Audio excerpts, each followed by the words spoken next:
Hello everybody, this is Stephen Howson. This is Full Time Devils, and today we are having a huge Manchester United versus Chelsea debate. And who have we got for it? We have got Sophie Rose from CFC FANTV, and we have also got Cheeky Sport Dave from Cheeky Sport, obviously. And we are going to get stuck into what this game means, who's the better strikers, who's the better managers, who's going to finish higher in the league, and all of that good stuff. How are we doing, you beautiful people? Wonderful, thank you. Very, very happy. Right then, first things first, let's just set the scene a little bit. What is this game? What's your best memories of United and Chelsea? Sophie, I'm going to come to you first. What does this game really mean to you? Well, it's even more important after what happened to us. Can you still see me? Not now, you've just disappeared. Am I back? You're back. Yeah, the signal went. Sorry, my love.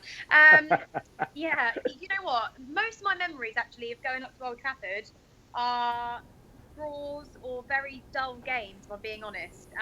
Man United didn't have Lukaku then, I have to say, so I doubt it'll be a boring game on Sunday. But it's really, really important for us. I think there's always, for me, it's always quite bittersweet when I see Mourinho, because I can never hate a manager that has given us, Premier League titles, and it was obviously really sad when he left. But it's sort of turned sour since then, I think, for a lot of fans, and it's going to be a tense atmosphere, and I think at the moment, because United are doing so well, we really, really, really need to we need to prepare for it. And I mean, we've got injuries at the moment, so it's a big game, but we'll have to just see how it goes. David, United and Chelsea. It's one of the bigger games of the Premier League. It's probably overtaken what we used to have with Arsenal to a little bit of an extent. I'm not sure it's the biggest game in English football, but it certainly means more now than what it used to do with what we had with Arsenal, and obviously Mourinho and a lot of our ex-players being, or a lot of our players being ex-Chelsea players. This is huge, isn't it? No, it's a massive game, especially like with I'd say the upsurge of fans that now support Chelsea that didn't when I was a young one as well. Like shots. Don't be so ridiculous. That's what's made it like even now, because you've got to be honest with you. When it comes to big games, it's all about banter, and it's all about having people to banter with.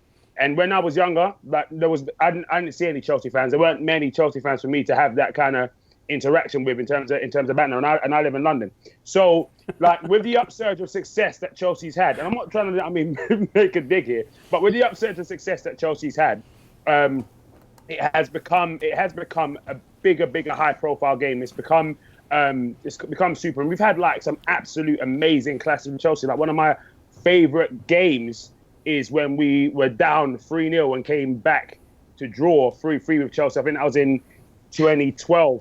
Absolutely epic game. And I remember that game. I remember that season. I remember during that game going 3-0 down, thinking to myself, if we can come back from this game, I wouldn't mind not winning the league. Just coming back from this game from a 3-0 loss. And we did. And we also didn't win the league. So, it was kind of painful at the end. But, that was a bittersweet of that season. I think Jose, Matic, Mata, all of these little ex-Chelsea players that are currently residing at Old Trafford, do you think they add a bit of spice to this, Sophie? They do, yeah. I think, I've seen, is it Phil Neville said at the weekend that, on Wednesday Tuesday, after we played Roma, that the reason we're having such our downfall at the moment is because we sold Matic. I think that's a load of rubbish. He didn't perform well for us for the last... It is a load of rubbish. But yeah, he is a good player for you. Mata obviously went years ago. We've got some fantastic players now. I'm not worried about our team. I'm more worried about the layout at the moment, because we do have a lot of injuries and we're missing our main man, Conte. So that's sort of the only thing that I can think of that will cause us problems. But we've got a point to prove now because of how bad our Champions League fixture went. I don't know if you saw the defending. I'll be the first to admit it was like some of the worst I've seen. But even more so than that, I think that's going to spark a reaction out of the players. We are on home soil, so don't get too confident here, okay? Right, I see you're already way ahead of yourself. First topic that we're going to get fired into. The first topic we're going to fire into then is Morata or Lukaku. Dave, set the stall out. Why is Lukaku better than Morata? Listen. Let's just be honest with it. Let's just look at it from an honest perspective. Everyone wanted Lukaku in it. Let's be real about it. So the truth of the matter is, Chelsea wanted Lukaku, and it seemingly seemed as if United wanted Morata, but we got who they wanted, and we let go of the person that we were pursuing on the obvious sense to get Romelu Lukaku. So from a want perspective, of course, all day, every day is Lukaku. from a perspective of who has done it time and time again in the Premier League over consecutive seasons at a young age, Lukaku.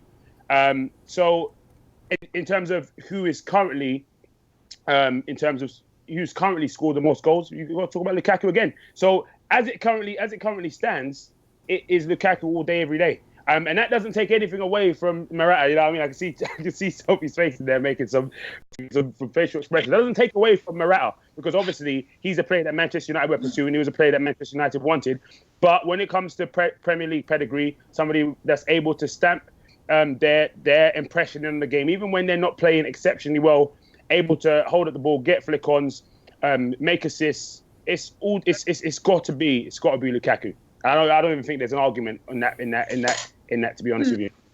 Luckily, I'm extremely neutral in this, so I'm going to be just making this on the basis of the arguments that you present. Sophie, Morata, what is this? I feel everyone's ganging up on me already. I've only been online for about 3 minutes.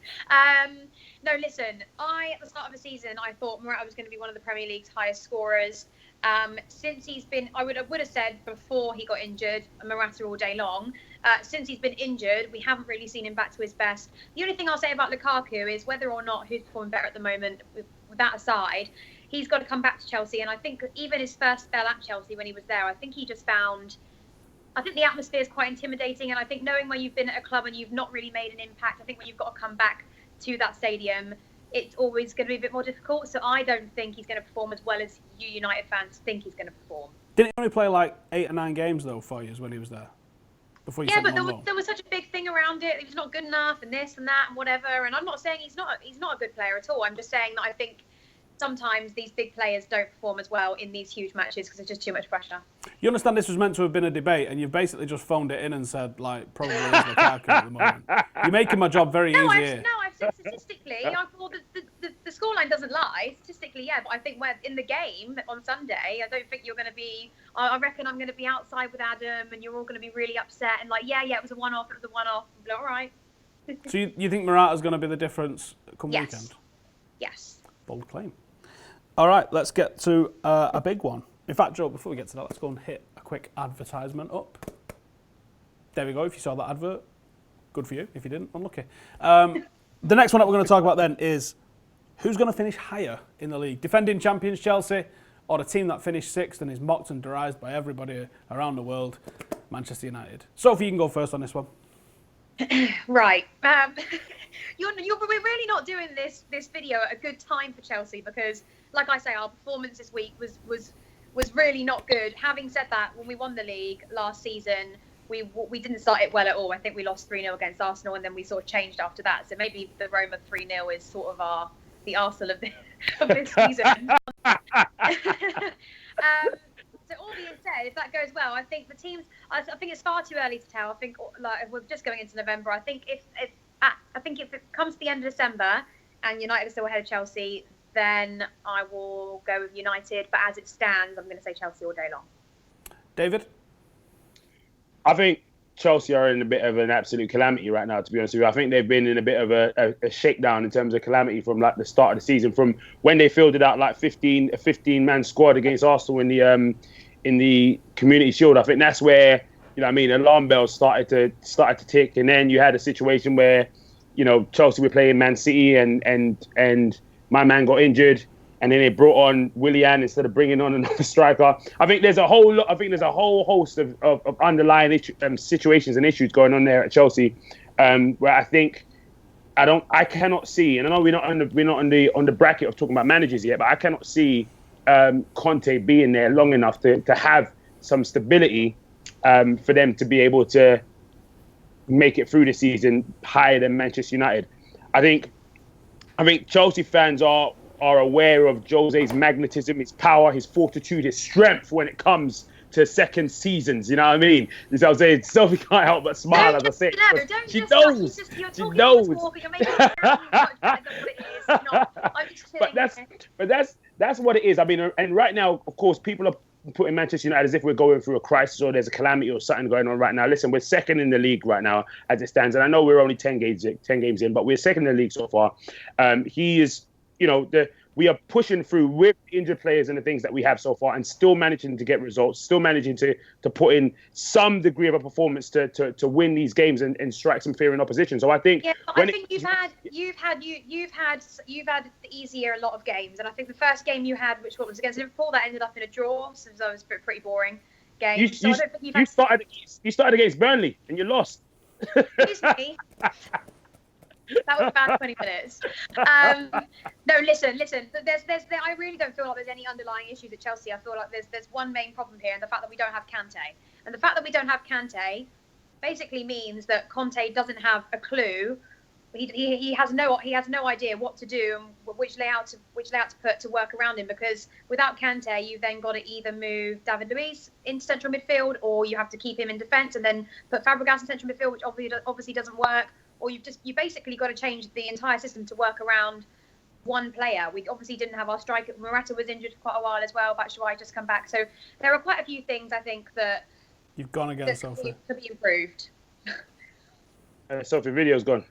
I think what you're saying is if you lost one player from midfield, then you can't expect to be as good. And I don't know if we would be allowed to have that excuse as United fans. Hey. Well, I think you had a really that lad's pretty decent, isn't he? So you're just getting back into it. Do you think there's a bit of a... Why don't you think Conte's being criticised to the level that Jose Mourinho is? Because as I said, it's all going fairly okay. There's been some pretty poor performances.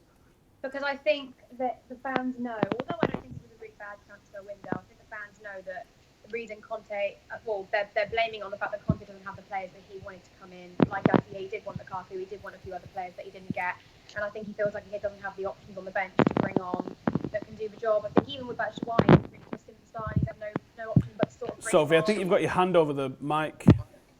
Can you? I'm not touching anything. Can you hear me? I can now, yeah. Oh, good. Where did I leave off? He just doesn't have the options that he wanted, and I think had he have got the signings he wanted, but he didn't have them, and our board. Hang on, this is the team that won the league last year. How much really did you need to replace? Yeah, but the Premier League changes every single season. If that was the case, then there'd be no reason to have a summer transfer window, would there? That's silly comment. I mean, you're making excuses for a team that's champions, and really, I thought this was the guy that was going to come and do this, that, and the other with Chelsea, and he's escaping criticism. But it's, I think Mourinho's getting more criticism for winning midweek. Your main players out, and your main players out, and then you're in a pickle, aren't you? Yeah, we've not had Paul Pogba for a month. Said this was new. I thought you said you were neutral. You know I am neutral. Yeah, wear my neutral hat. And let me pick this up. Look. When you're dealing with the size and the magnitude and the gravity of what Manchester United is, there is always an air of scrutiny around it, especially surrounding what has come before. Obviously, before the Moyes era and the Van Gaal era. So I think Jose wasn't under as much pressure last season, but I think it's just been magnified. And I don't even think it's actually that bad. I think the press are trying to enjoy themselves a little bit, with this whole thing here. And so I think they're lifting it to a level which really and truthfully it actually isn't at. Like, if you speak to a lot of Manchester United fans, it isn't at that level. But the way in which the press is moving it around, it's seeming as if us as the fans are absolutely livid with Jose Mourinho, when that isn't the case at all. It's not just the way they're talking about Jose, it's the way that they're talking about every other manager. Klopp's escaping criticism. Pochettino got only praise for losing at Old Trafford at weekend for some reason. Didn't come with a striker, somehow manages to get praise. Everyone completely forgets that result because they beat Real Madrid this week. The next one that we're going to talk about then, give me a one-word answer. Who's finishing higher, Chelsea or United? United. Chelsea. Right then. I said ask me in December. I'm asking you now. It's November. It's only a month away. Nah, December. It's always at the end of Christmas. Do you not think that the league's going to be won by then? Because Martin Keown seems to. Despite the fact it's never been won before April, but, No. Who's the best manager? Conte or Mourinho? Sophie? Oh, okay. Well, I'm going to go with Conte for this one. No, listen. When he first joined Chelsea, I'm giving such an honest opinion here. All I'm getting is just bias, loads of rubbish. No, listen, how dare you? I'm neutral. I know. When Conte first came, I wasn't as keen as what other fans were. But I like the fact that he's come in. He plays players based on merit. And that's something that Mourinho never did. I mean, he played Fabregas the year he got sacked for I don't know how many games, and Fabregas was probably one of the worst players on the pitch because of who he was. I don't think the likes of Victor Moses would have got a chance last season. He was one of our best players, and Conte chose to play him, something Mourinho wouldn't have done. I think Mourinho does rely a lot on huge names coming in to make his team good. I think Conte, like I said, plays players based on merit, and we seem to do a good job. Yeah, we've got injuries at the moment, but I don't think that's anything down to the manager. So I would say overall, relationship with the players, relationship with the fans. He always owns up when something in his press conferences after the games when something's gone wrong, and that's just something that Mourinho doesn't do anymore. You're not worried about his blood pressure? Pardon? Not worried about his blood pressure? What about his blood pressure? Yeah, seems like a proper tweaked out guy on that sideline all the time. Well, yeah, you're allowed to get angry during the game. That's passion. But if you're not, this is Mourinho. You've just lost 5-0, and Mourinho goes, "It was the referee's fault. It's the referee's fault. We were amazing. Even though we let in 5 goals, we were really good." As well as Conte would come out and say, "Now we lack passion. We lack this." It's clear. Okay. David, who's about man? I was going to say, Soph, it must burn you, to be honest with you. She didn't even mention the fact that he won the league last year. She didn't mention that he won the league last year. I was quite surprised. All day, every day, it's got to be Jose Mourinho. When you're talking about a manager, you've got to look at his accolades. You've got to look at what he's done, what he's able to do. And the reality of the fact is, Jose Mourinho is going to go down as one of the greatest managers ever, period. Hands down. He has won absolutely everything on absolutely every single level that you can win. He is one of the only managers to have retained the Premier League title, which is seemingly almost impossible for anyone else to do at the moment. And to be honest with you, he's got this insane ability to win leagues in his second season, and I think he's going to do it again this season again. When it comes to asking, of course, right now, that's going to be your favourite right now. But if and indeed, probably he will do, Conte leaves this season, Jose will probably still be your greatest manager. He's probably still going to hold that space in your heart more than anyone else does. And we can pretend like he isn't going to. We can do what we can. But the reality is, deep down inside of your heart and your soul, you still love Jose. You know that he has the greatness. I'm extremely public about the fact that I like him. I've always said that I will never bash a manager that's given us Premier League titles. I'm not stupid. I mean, that's just ridiculous. He's a fantastic manager, and I think I actually cried when he left for quite a while. I did cry for quite a while, but there's certain managers that fit better clubs, and I think he always wanted the United job, so he is where he needs to be, and we've got a great manager, and that's the end of it. Alrighty, I'm just going to go to some comments and see what people at home are saying. Andrew McMahon says, problem with Chelsea is they didn't improve the squad, just replaced Matic and Costa, didn't add to the squad, like Drinkwater is muck. He's probably not muck, but, yeah, you have a point to an extent. Paul Lucas says the Premier League is a race, it's a long distance one, so Jose is just sitting back and waiting for the sprint finish. I can't believe people are awarded it City already. It's how many times have we seen Arsenal get awarded it in October, November and do nothing? So many times. Andrew McMahon should have kept Tammy Abraham as well. Depth up front. If Morata gets injured and gets stuck with Bat, I'm sure it means Batshuayi. I think Batshuayi is a hell of a player, but you're right, I think Tammy Abraham's a level up from him. That's an interesting thought, actually. Do you think he should have been kept around? Yeah, I think a lot of fans think that way, but we're not really a club to keep our youngsters. They're normally loaned out. Some of them make it back, of course, but United are known 100% for doing a better job with their academy players and things like that than Chelsea are. I would love to see him back. I think it was super important for him to go and play for lower league sides and whatever. And I think and just get some match experience and prove himself, and then hopefully one day we'll see him back at the club. Maybe even next year. Depends on what the board is looking for. Where's Jay Da Silva at the minute? Where is Jay Da Silva?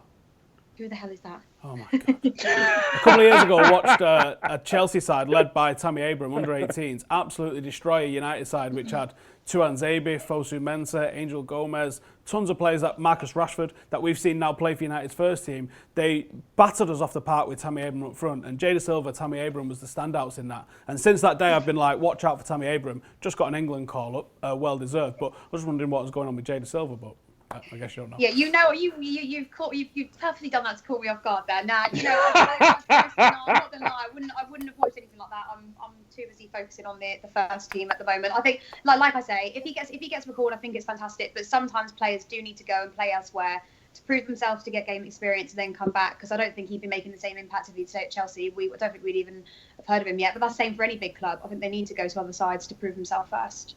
Fair enough. And Nitish with the best comment I have ever seen, which Howson is the most neutral person we could get on the channel. Obviously. Right then. Terrible. I know. This is ridiculous. I'm neutral. Who's going to win the game this weekend and why? No, you lot can go first. I'm just going to chill. David, would you like to take the lead? Oh, absolutely. Listen, without a shadow of doubt, it's going to be Manchester United. Don't get it twisted. It's not going to be an easy game. Like the common phrase always said, the form book goes out the window. The reality of the fact is, it's a big game. It's a very no. I'm just saying. Listen. Let's be real about it. It doesn't matter. It doesn't matter how well you've been playing. It doesn't matter, that you just got yourself smoked by Roma. That doesn't make no difference. Like when it comes down to Sunday, 4 p.m. on two different shows. When it comes down to Sunday at 4 p.m., you guys are going to raise your game without a shadow of a doubt. You're not going to want to get embarrassed. You're not going to want to be in a situation where that's going to like that. And I think you guys are going to come out of the blocks ready for this game. It's a game in which people. How was your last visit to Stamford Bridge? Was it a bit? Oh, it was. Yeah, all right. Okay. All right. Our last visit to Stamford Bridge, you got knocked out in the FA Cup. You know what I mean? After that dodgy red card for Ander Herrera. I ain't going to talk about that. But hopefully he isn't reffing this. Of course he's. Oh, in the Premier League. Oh yeah. That was. I remember exactly where I was when that happened. I was in Cancun. I walked upstairs to go and switch on my TV. It was already 1-0 down, Pedro. But listen, that's not happening this time. I can see it being a cagey game. But I see Manchester United being able to grab the victory. To be honest. Sophie, how do you see the game going? I'm going to say Chelsea to win. I think there's a few points here. I think Kante's back. That's a major problem for you. Secondly, we've got a huge amount to prove. I think a lot of the players sort of publicly tweeted out and said they didn't have the words to say about our loss to Roma, and I think it wasn't because it's fine to lose a game and then but you've played half decent, but we were really terrible. So I think they've got huge points to prove to the manager, to the fans, and it's a huge game. Chelsea Man United is one of the biggest games of the season, in my opinion. We've got the upper hand. We're on home soil. And I think sometimes it's just all in your, it's the mentality of the players. And I think Chelsea are going to be far stronger physically and mentally. And, I'll see you outside after for a fan cam. And no doubt. It'll be okay. As neutral Howson in the neutral corner, I'm supposed to award each of these little categories. And I think the striker one has to go to Lukaku at the moment. He's doing it.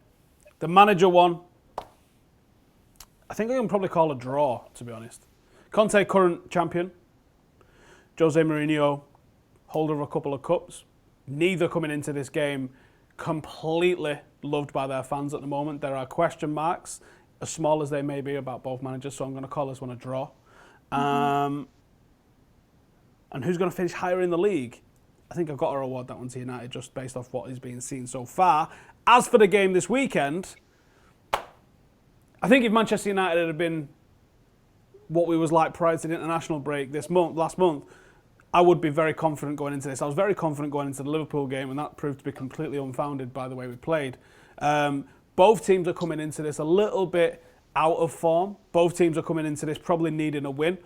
Much like Anfield, a draw here is an acceptable result for Manchester United, and I fear that's probably what Jose is going to go out to see. I reckon last year's Premier League 4-0, he's probably playing on his mind a little bit. And hoping that we don't replicate what we saw there. You think you've got the upper hand with Kante coming back.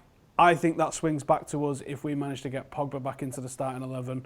But whatever happens, it's going to be an absolutely belting game. We have got a preview tomorrow at 3 o'clock where we'll be discussing the team and the tactics. We're also going to be talking about it on the podcast tonight, so tune into XS Manchester and listen live, or check it out at 9 o'clock tomorrow morning when we upload it. Sophie, thank you for joining us. We will see you on Sunday. Oh, thanks for having me. It's been absolutely wonderful. Dave, thanks for coming. Go and check out CFC FANTV on YouTube and see what they're going to be saying about the game. Go and check out the boys at Cheeky Sport and see all the chaos that they're up to. And we will be seeing you again later on. Thanks for joining us. See you in a bit.